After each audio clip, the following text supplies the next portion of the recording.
네, 저희 개혁신당은 조기 대선이 있을 것이라는 생각을 가지고 미리부터 준비를 해왔습니다. 그렇기 때문에 오늘 지체 없이 이렇게 후보 등록을 할 수 있었다 이렇게 말씀드리고요. 지금 대한민국의 지도자로서 누가 적절한지를 겨루는 상황에서 저는 미래지향적이고 무엇보다도 글로벌 환경에 적응할 수 있는, 그리고 과학기술 분야에 대한 전문성이 있는 후보가 이번 대선에 주목받을 것이다 이런 생각하고 많은 분들이 그런 영역에서 경쟁했으면 좋겠다 이렇게 생각합니다. 네, 오늘 이 등록 이후 시점부터 정말 많은 것을 보여드리고 더더욱 열심히 선공해서 대한민국 희망을 보여드리겠습니다. 네. 질문 있으신가요? 홍준표 시장 그 단일화 얘기 가능성이 낮다고 촉하셨는데 네. 그 얘기 한번 다시 한번. 예, 저 홍준표 시장과 저는 홍준표 시장과 오세훈 시장 같은 경우에는 저와 워낙 평소에도 많은 소통을 하고 있고, 그래서 이번에 탄핵 결과가 나온 다음에 따로 이렇게 사적으로 소통하는 시간을 가졌습니다.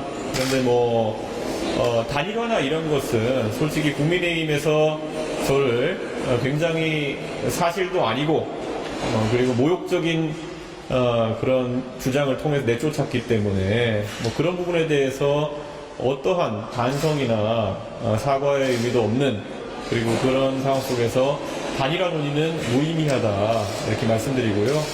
이번 대통령 선거에서 정말 과학기술 분야나 아니면은 또 미래 세대를 대표하는 그런 후보가 따로 나올 것이라 생각하지 않기 때문에 그분들의 표심을 담아서 끝까지 가도록 하겠습니다.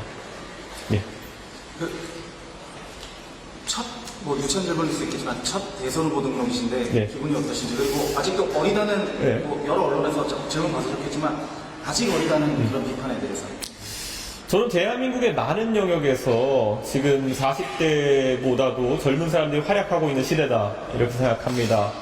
지금 기업 같은 경우에도 국내 굴지의 대기업들도 이제 40대 총수 체제로 들고 있고, 그리고 저는 과거에 우리나라의 훌륭한 지도자들이 대선에 도전했던 나이가 40대에 시작한 경우가 굉장히 많습니다. 그렇기 때문에 결코 제 도전이 나이로 어리다고만 평가받을 것은 아니다 이렇게 생각하고, 세계적으로 본다 하더라도 프랑스 같은 경우는 30대 대통령을 만들어냈고, 그리고 오스트리아나 아니면은 뉴질랜드 같은 나라에서도 젊은 총리들이 활약하고 있는 상황입니다. 그렇기 때문에 저는 대한민국에서도 젊은 지도자가 충분히 활약할 수 있는 공간이 있다라는 생각을 하고, 지금까지 제가 국회의원 선거도 어려운 선거를 돌파해내고, 그리고 큰 당의 대표도 지내면서 선거 승리도 이끌어본 경험이 있습니다. 그렇기 때문에 저에게 젊으니까 좀 더 기다려라, 아니면 젊으니까 더 공부해라, 이런 말들은 사실 흔히 기성세대가 젊은 세대에게 하는 가스라이팅에 가까운 이야기다, 저는 이렇게 생각합니다. 제가 만약 실제로 더 배워야 될 것이 있고 공부해야 될 것이 있다면은 그것은 정진하겠지만은 막연하게 기득권이 젊은 세대의 도전을 누르는 언어로 그렇게 나이가 사용되지 않았으면 좋겠다 이런 생각하고요. 저 개인도 이 선관위에서 후보 등록을 하는 것은 국회의원 선거에 여러 번 출마했기 때문에 익숙합니다만, 이렇게 중앙선관위에서 대통령 선거에 도전한다는 것은 저 개인에게도 굉장히 영광스러운 일이고, 무엇보다 저를 신뢰해 주신 우리 개혁신당의 당원과 지지자분들에게도 감사드리고 싶습니다. 그리고 이번 선거의 도전의 의미라고 하는 것은, 제가 처음에 전당대회에 국민의힘에 도전했을 때도 참가의 의의를 두는 것이냐 이런 얘기도 있었고, 동탄에서 제가 아주 어려운 선거에 도전할 때도 돌을 던지려는 것이냐 이런 얘기도 있었지만은, 이번 대통령 선거도 저는 당선 그 이외의 목표는 없다는 생각으로 선거에 임하고 있습니다. 그래서 많은 관심과 또 그리고 도움을 주시면은 감사하겠습니다. 대표님, 그리고 후보자로서 첫 일정이라 선거운동 어떻게 풀어나가셨습니까?